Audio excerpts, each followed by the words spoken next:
Son 2 gündə ölkə mediasında yayılan xəbər cəmiyyətdə birmənalı qarşılanmayıb. İddialara görə Güzdək qəsəbə məscidinin imamı azyaşlı bir qızı qaçıraraq onunla birgə yaşadığı ərazini tərk edib. Məsələ sosial şəbəkələrdə geniş müzakirələrə səbəb olub. Hadisənin detalları ilə bağlı sözü gedən şəxslərlə görüşərək əslində nələrin baş verdiyini öyrənməyə çalışdıq. Sözü gedən şəxslərlə rayonların birində həmsöhbət oluruq. Azyaşlı qızı qaçırmaqda adı hallanan Turab Tahirovun sözlərinə görə o bir neçə ildir Aşağı Güzdək qəsəbə məscidində imam vəzifəsində çalışır. Ailə qurmaq məqsədi ilə 4 gün əvvəl yaşadığı qəsəbədən Nəzrin xanımla birlikdə ərazini tərk ediblər.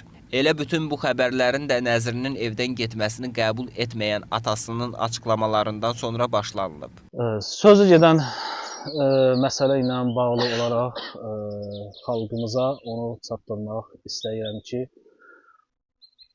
sosial şəbəkələrdə və digər saytlarda yayılan xəbərlərin həqiqətə uyğun olmadığını sizin nəzərinizə çatdıraraq bildirmək istəyirəm ki,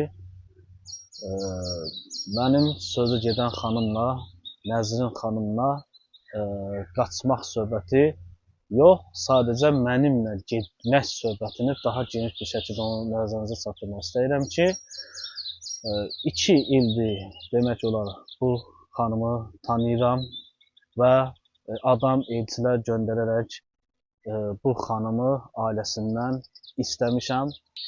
Bu xanımı tanımışam, əxlaqına, dininə, oturuşuna, duruşuna, tərbiyəsinə şahid olduqdan sonra bu xanımı istəmək üçün adam və elçilər göndərmişəm.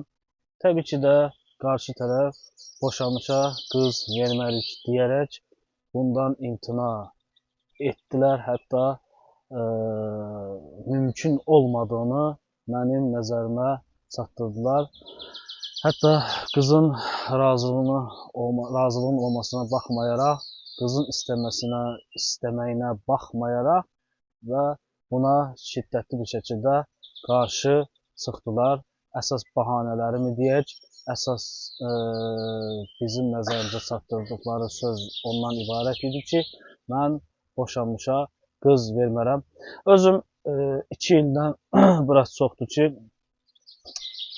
ayrılmışam.